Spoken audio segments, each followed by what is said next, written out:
That's real funny. Hey, You good make morning, me laugh. everyone. Welcome to Good morning, everyone. Welcome to Fuel for Success on this wonderful Friday. It's episode 182. It's Friday. It's Family and Relationship Day, and we're all just going to have a good time. That's what we're going to do on this Friday.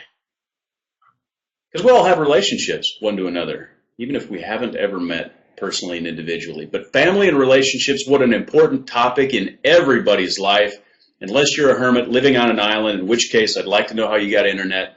But if you are, you probably don't have to deal with relationships. But unless that's the case, you have relationships all over in every facet of your life, at work, at home, in your family. Everywhere you go, there's relationships, and they affect your life, your energy in so many ways. Good morning, my friend. How are you? Hey, good morning! It is a beautiful Friday morning. I am excited. I'm blessed. I love Fuel for Success. It's episode 182. And just like every Friday, we talk about family and relationships. Looking forward to this subject today. And excited, Mike. We got a lot of good questions, a lot of good topics today about marriage and about meeting needs and about parenting and about friendship. So we're going to try to throw a lot at you today just to help. We want to help. That's all there is to it. That's why we do what we do. Say a great big thank you to all those that watch every day. That really means a lot. It's humbling. We just trust. We always pray that God flows through us so we can be a blessing to you. Don't forget, you can chat over here with us. You can make comments. You can ask questions. You can, text question, email question, anything you want. So let's get rolling, Mike. Looking forward to our show today, my friend. Absolutely. If you're watching later on the archives and you have a question for next Friday's show, or really any of the shows, just email them to me, mike@mattmaddox.com, or text them in 727-341-5599. So, I hey, feel like I'm getting the raw end of the stick right now because everybody's tweeting and Facebooking about fall. We don't get fall here in Florida. It still feels like summer today.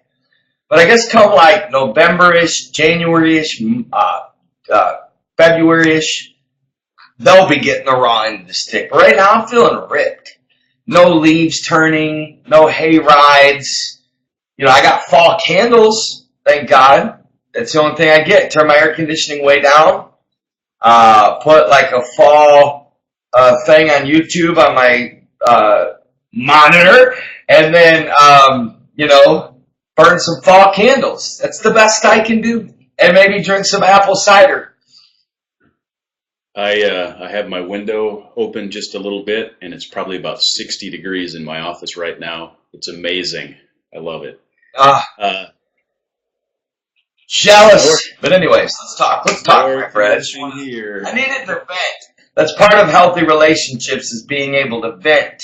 I just needed to feel heard. A lot of relationships, all people need is just to be heard. That's all. I just need everyone to know I'm getting the raw end of the stick down here. Yeah. Don't tweet about it anymore. If for example one person lives in Florida and gloats about it a lot, and then the other person lives in Minnesota, and when he actually has just for a moment the upper hand, like for example in fall, if he were to gloat about that, how would that impact the dynamics of the relationship? I'm gonna give you 3 reasons how that's going to impact. No, I'm just kidding. Tell us 3 reasons. Well, I love even the little nugget that Pacey. It's good to see you, Pacey. She's not always able to be with us live. She said, don't advise, just listen. God, that is so good. So true. When somebody's venting, somebody's pouring out their heart. This was challenging for me because I'm always in coaching mode. I'm always in, hey, let's fix this. But yeah, sometimes people just need to be heard. That's all. They don't need solutions. They don't need steps. They don't need advice. They don't need tips. They just need to be able to vent. Venting can bring healing. Question is, can you survive the venting? That's the question of the day. So if you have to vent like a steam pipe, you got to stand to the side just so you don't get all the steam in your face. Kind of the same thing when people are venting. Just sort of stand to the side. Don't be right in front of the vent. Yeah, 'cause you get spit on. You get spit on. I've actually found that extremely true with, especially my marriage, because my wife is I'm an engineer and I'm a fixer and I'm always looking for solutions. And it probably took me a decade to figure out that when she was telling me about a problem or something that happened, she wasn't asking me to fix the problem. But after a decade, it got a little smoother. I love that, Mike. I love that. It takes us a good decade for us to get the simplest lessons, right? Right. That's just how men are, ladies. You got to love us. Quit hating on us. We're a gift from God. You wouldn't be here without us. But anyways, that's a whole nother discussion. Took a decade. I'm a smart guy. Took a decade. That's why you're watching this show. You know, I heard this morning on the radio a great quote. Bad decisions make great stories. And one of the reasons that we're able to, give you some wisdom, at least me speaking for me personally, may be because of bad decisions and mistakes that I've made. And so, hey, you're the beneficiary of it. How great is that? I've made some bad decisions in my lifetime. Yes, sir. That's actually a good point, Britton, and that would help. Really would help to just say, hey, I just need to vent right now. Just please listen. That would help, because a lot of times we can't read mind. You don't know if, you're coming to me for advice or do you want me to help you with this? Very good. Al asks, how do you deal with someone who wants to avoid someone to allow them to discuss an issue or vent? I'm not sure if I quite get that, Mike. Expound on that question. How do you deal with someone who wants to avoid? Meaning, give me an example, Al, or Mike. Do you get it? I'm not sure, Al. Can you expand just a little bit? I want to make sure we answer your question specifically. Coconut oolong, my friends. Coconut oolong. Yes, sir. Starbucks blonde rose. So in other words, someone is they don't want to talk at all with the person. I mean, Al, at the end of the day, there's not much you can do. You can't make people do what they don't want to do. I mean, you can try. You see, a lot of times if people don't open up, it's because they don't feel safe. So you've got to somehow communicate that they're safe to open up. This is huge, especially in relationships. A lot of women complain about men not sharing their feelings. Listen, let me talk to you from a man's standpoint here, ladies. Men do have a hard, I'm talking about men, the male species. It's actually challenging for them to share their feelings, right? Which drives women up the wall mentally. It drives them crazy. I want to know how you feel. Men are not into the feely thing, but if they do start to share their feelings, you've got to make them feel safe. Men hate to be criticized. Men hate to feel like failures. Men hate it if they don't feel admired. So if any of these things start to surface, men close up. They cave in. They literally go silent. And it's not necessarily that they're being jerks. It's just the way that the male species, it's the way that men are. They tend to get quiet and not open up if they don't feel safe. And of course, here I just, at the very opening of our show, opened a massive can of worms. Mike, can you bail me out here, my friend? Yeah, I think, so just to clarify, I think what Al's talking about is not so much the person doesn't want to hear the venting, but the other person won't open up. And sometimes that somebody needs to talk about something, and he's saying, how do I get them to open up and expound on a problem and talk about it. And that's very difficult to do. It's about creating a safe environment. Let me jump in. You know what I love about Al? Let me tell you what I love about Al. Al takes a beating every day on our show. My man, Al. Al, I love you, dude. You're my boy.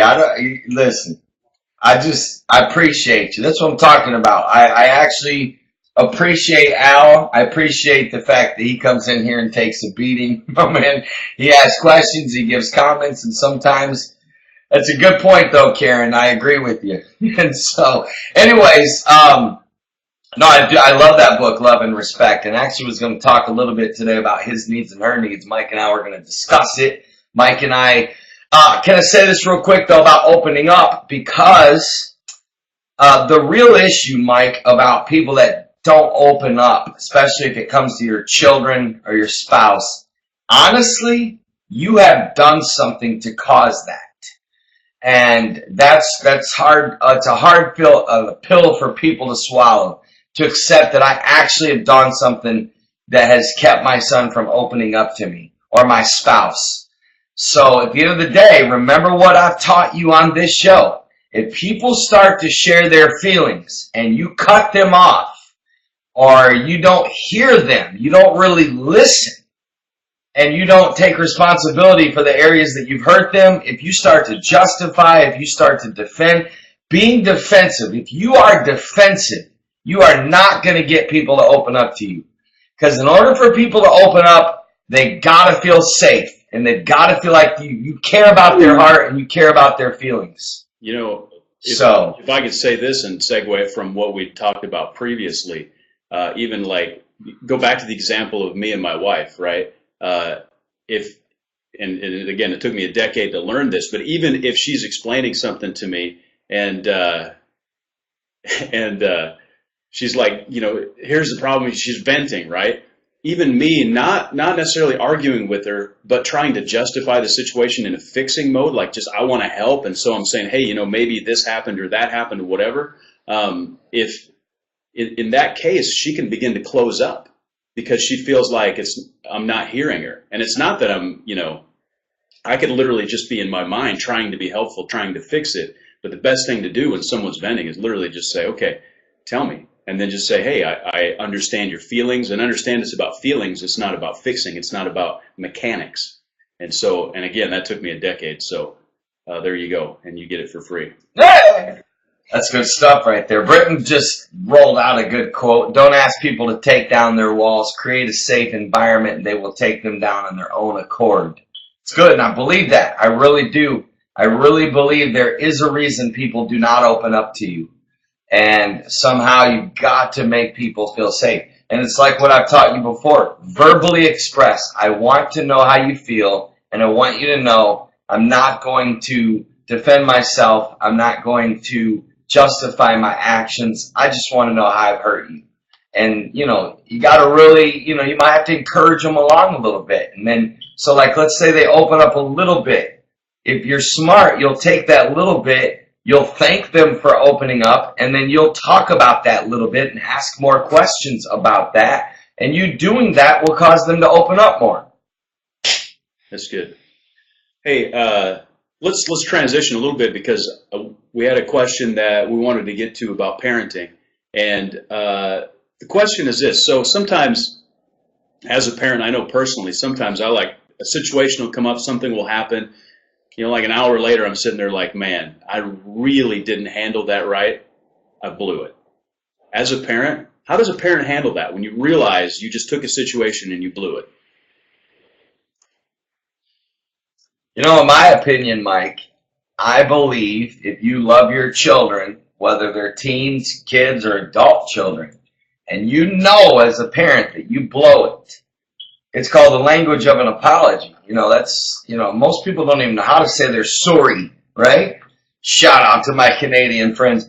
Mike, the first thing, ASAP, look them in the eye and tell them, listen, I owe you a real, legit apology because I was 1,000,000,000% wrong. And I want to ask you to forgive me because I am very sorry. Like, I'm very sorry. When I say I'm sorry, I'm really sorry because I just was stupid. I wasn't thinking. Like, I would literally do that, what I'm telling you. And because that can bring some healing. Because, you know, we're talking about if we really blow it. That's number one. Number two is touch. You know, a hug, maybe, you know, grab their arm while you're telling them, you know, something like that. And number three is asking them how it made them feel. Let them vent, going back to what we just talked about. And number four, I would say immediately take action in the opposite of what you did that you blew it, you know. Don't, whatever you do, and I see a lot of parents do this, and it makes me mad. Whatever you do, do not, and not just parents, people that are this way, that are stubborn. Yeah. Do you know how many people I meet that refuse to say they're sorry? It's the epitome of arrogance. It's the epitome of just nasty ego. That you're so stubborn that you can't admit that you're wrong or that you can't say you're sorry. that really bothers me about people, as you can tell.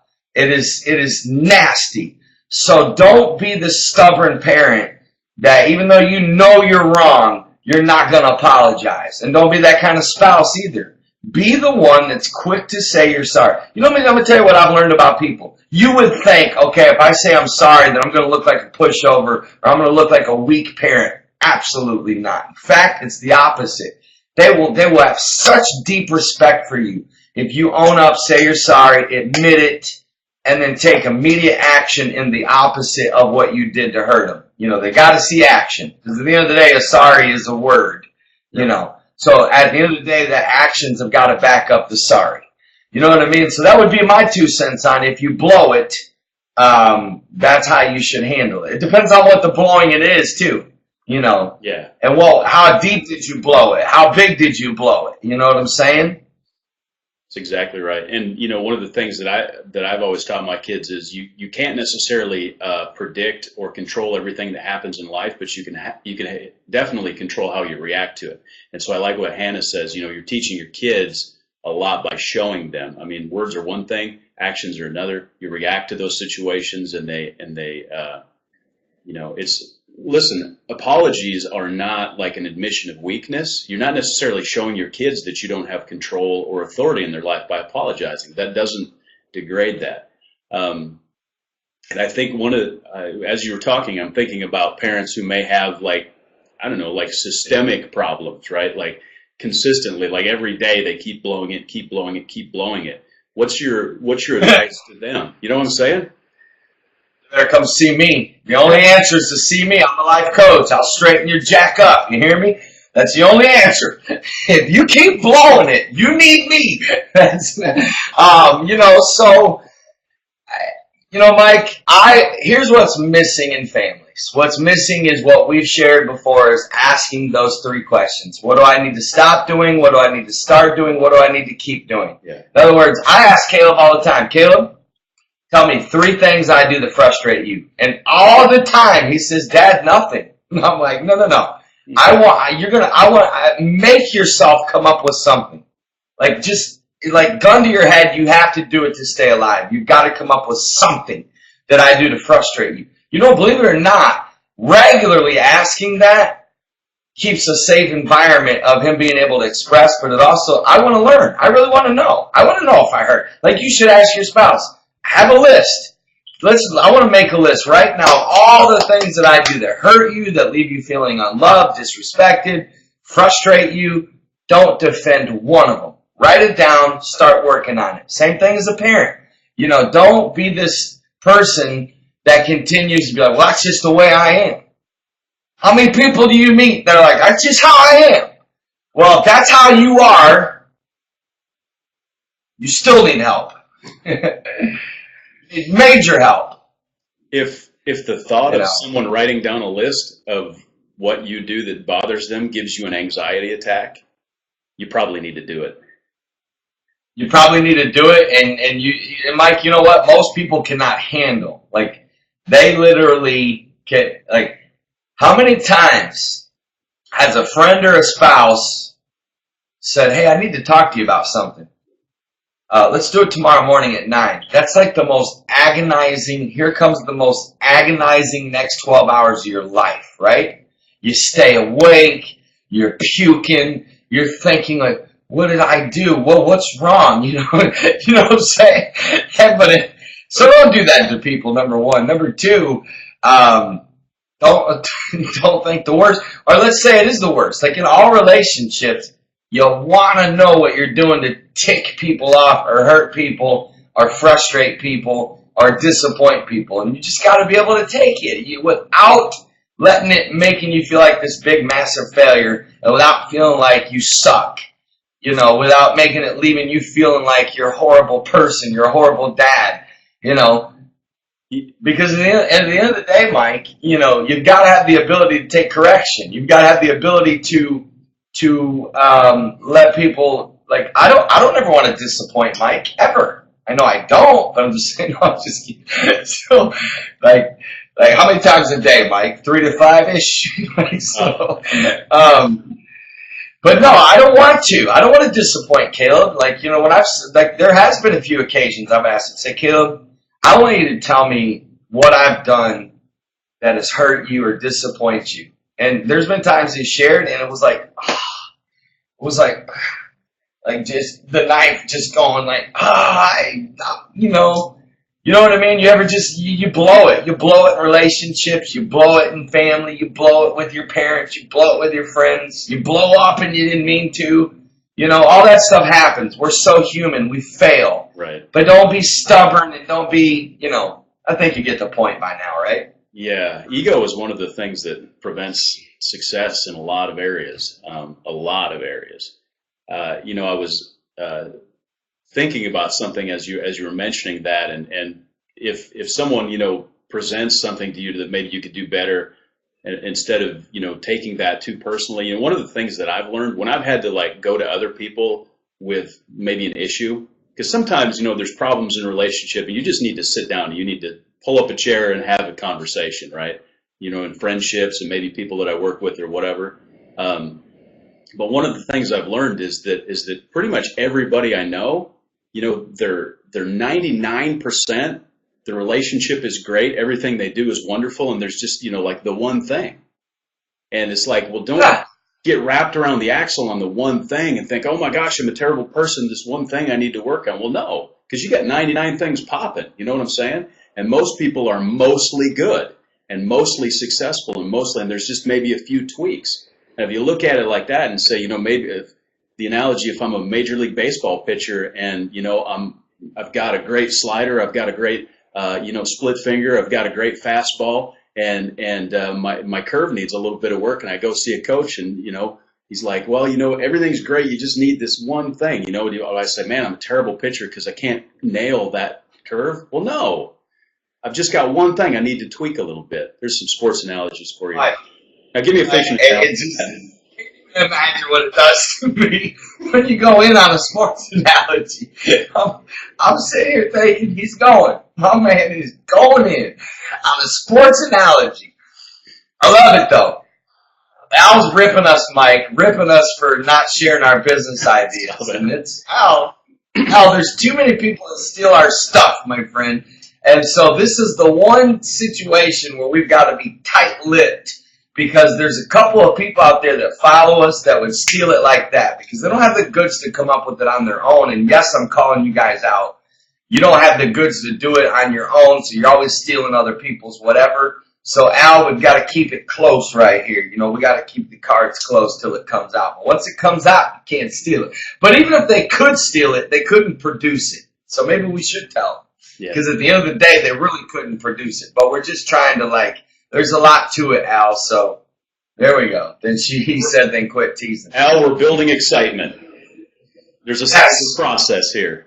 And Lisa is right. Ego is the biggest destroyer in relationships. Absolutely. Mike, I just want to read the list, his needs, her needs, for all the men and women out there, single, married, non-married, whatever. I think everybody should know this. Everybody should be able to quote it. And everybody should live to fulfill it. Of all that I've read, and I've read a lot, and I've studied a lot about relationships, marriages. I'm an observer. I watch. I study. I life coach. I'm with people all the time. I'm a learner. So this is the best that I've ever seen. And it's so simple, and it really is easy. And really, it would save relationships. It would make relationships extremely exciting and fun and passionate and intimate. So basically, every man has 5 needs and every lady has 5 needs. And what it really boils down to, I can save you from reading the book, is you really need to live as a woman to meet your man's 5 needs, period. And then as a man, you need to live to meet your woman's 5 needs. So basically, the top 5 needs that all women have in order is number 1, affection. Most guys don't get this, that there is a difference between a sexual touch and an affectionate touch. And then conversation, women love to talk, man, you know that. They love to talk, and with us, this. if we say, if the woman asks us, hey, how was your trip to the store? They want to know details like you can't even imagine. You got to force yourself to share it. I mean, we're just like, it was awesome. Got the batteries I needed.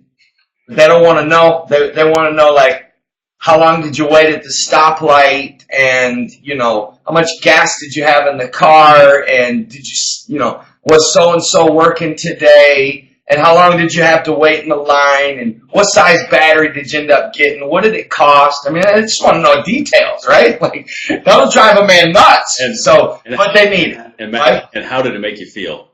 I had to wait in line, and I was disappointed. How did it make you feel when you got those batteries, honey? Do you feel good? And we're all like, yeah, feel amazing. But women need conversation. And this is why there's a lot of struggle, because men are not talkers. But number 3, of course, I'm going a little extreme, Michelle. Number 3 is honesty and openness. Women need that. They need you to be open and honest, period. They need it. They can't survive without it. You've got to be open with your feelings, and you've got to be brutally honest as a person. When a man is not honest, it closes a woman up. Number 4 is financial commitment. Obviously, taking care of your family. Number 5, family commitment. So these are the 5 needs that a woman has, period. And I would, maybe next week we'll go deep into all 5,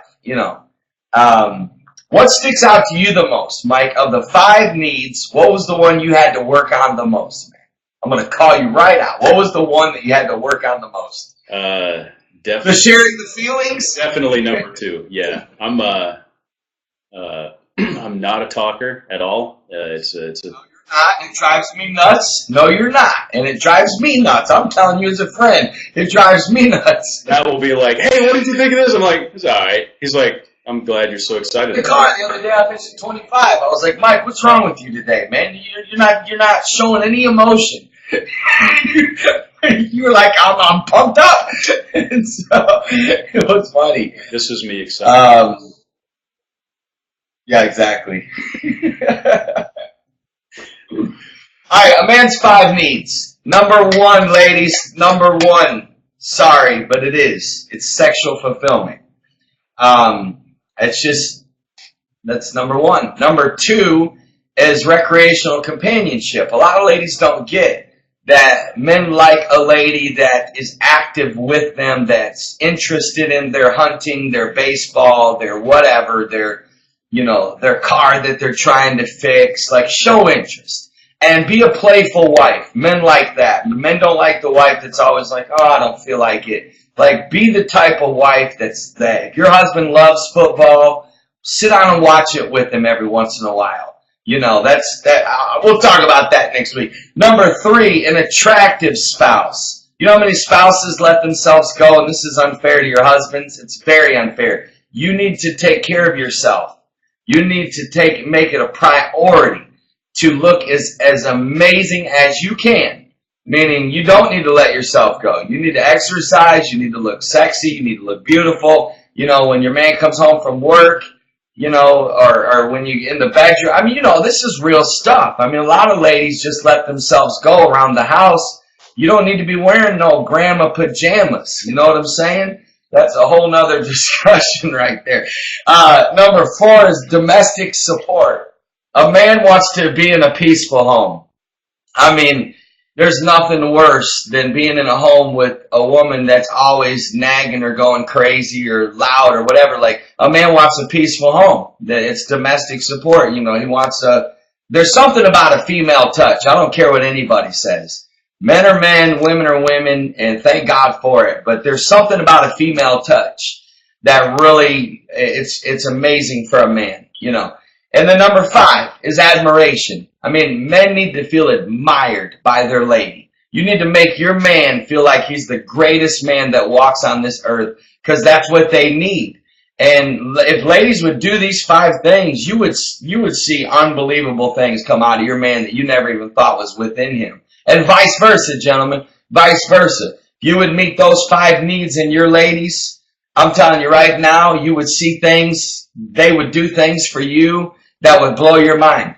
So it all comes down to look how simple that is, Mike. Really, when you think about how simple those 5 things are, that you live to meet those needs. Again, stubbornness and pride has got to be eliminated here. You've got to be committed to this. You've got to say, okay, you know what? I'm currently not a master at these 5 things, right? You might not be, but you're going to strive for it. You're going to read books about it. You're going to learn. You're going to ask other people, hey, how can I get better at this? You're going to watch videos. You're going to listen to, books, audio books. You're going to literally try to master those 5 needs or the meeting of those 5 needs. Because what happens in relationships, from what I've seen, is if a man will focus on meeting those 5 needs of his woman, and his woman, none of this pride, stubborn, well, you're not meeting my needs, so I'm not meeting your needs. That stuff's got to go. But I'm talking about, like, if they would both commit to meeting those 5 needs within each other, to me, from what I've seen, there will be an extremely successful, intimate, happy relationship. But where relationships start to fail is when these 5 needs do not get met. That's where relationships fail. From what I've studied and what I've seen, Mike, and what I've experienced. Right. Your take on it. We'll go like 5 minutes over today because it's our favorite show, and we don't mind going over on family relationship. But what's your take on this, Mike? It's a spiraling problem or a snowball effect in as much as when those needs aren't met, then it causes frustration in the spouse, and then the spouse has a more difficult time meeting the needs of and then it just escalates back and forth. And I love what you said about pride and ego. You need to get that out of the way and say, I don't understand why anyone wouldn't want a better relationship and say, I'll put effort in to get a better relationship. I mean, do you expect to be able to make money without putting work in? Do you expect to make money without investing? I mean, it's like you have to invest to get returns. And so it takes effort and conscious effort and unselfish effort. One of the things that I always say is the opposite of love is not hate, but it's selfishness. And I believe that's true. I believe that. And so good. Unselfishness is exactly how you portray love. I mean, you want to see love in action, be unselfish. And it's not focusing on my needs, it's focusing on their needs. And then you know what? Love never fails, the Bible says. So you're right, Mike. And when you do that, it comes back. Given it shall be given, right? Problem is, see, this is a problem. You said it right. It's selfishness, it's stubbornness, it's pride, it's ego. You know what else it is? It's the fact that people don't commit 100% to meeting their spouse's needs. It's like you know what? When I did premarital counseling, I was really good at it, and I still would be good at it. Because I would ask, why do you guys want to get married? And the answer to this would tell me a lot about how emotionally ready someone was to be married. A lot of times people get married for the wrong reasons. They get married to try to get their needs met. When in reality, you're literally in that marriage or relationship because you want to love and serve and give to that person. And you're not waiting for them to do it to you. And if both would commit this way, how do you really, honestly, if you follow those 5 things each, 100% each, the rest takes care of itself. It really does. I mean, the rest takes care of itself. Of course, I love what Michelle said. She said, men don't need to let themselves go either. And I actually agree with that. Obviously, it's not a woman's greatest need. It's really not. But I actually agree with you. It is a man's greatest need. And don't think men are jerks or perverts because they want an attractive spouse. That actually is frustrating to me when I hear women talk that way. It's actually a need that a man has. It's the way God created men. So don't be this feminist, man-hating person because he wants an attractive spouse. That's not wrong. So ladies, make yourself as attractive as you can for your spouse. Be sexy, be feminine, and look good. Look good almost all the time, as much as you can. Because that's what men need. They want an attractive spouse, especially if you're going out in public. Don't ever embarrass them by not taking care of yourself. But having said that, vice versa, I see a lot of men that let themselves go, and it's actually a very you're being a jerk, in my opinion, when you become this fat slob as a man and you expect your wife to look, amazing. You want your wife to have a gorgeous body. You want her to look beautiful. And most men are just pigs about that. That frustrates me as a guy that's really into health and fitness, that you shouldn't let yourself go. Like, you should be a partner with your wife. If you want, I see so many dudes that they just let themselves go, man. And that's equally, and Michelle, you're right, it's equally as frustrating. Good. Hey, Melody had a question too. We can maybe grab that for next week. We're at 35 minutes already, so sorry we didn't get to that, Melody. Question, I'm just curious. How do you get teens to share their life with you? Yeah, that's a good question, Melody. We'll definitely open up next week with that, because that if we could answer it in 20 seconds, we would. But that's one that we've got to give you some principles, because now we're talking about teens. Big difference between children opening up and teens opening up. Massive difference. So awesome. Guys, thanks for taking time to be with us. Mike, enjoy your weekend. Enjoy your weekend, my friend. Have a good time. Looking forward to talking to you in about 10 minutes. Everybody else, have a blast. Enjoy your weekend, guys. We love y'all. Thank you for your time. Don't forget to share this show. If it's a help to you, share it. Please put it on your Facebook and your Twitter. Text it to friends. Don't forget, you can go to iTunes and put us on your iPod or your smartphones and listen to us. Go to fuelforsuccess.tv. And we'll look forward to seeing y'all Monday morning at 9 o'clock to talk about health and weight loss. God bless you, my friends. Have a great weekend, everyone.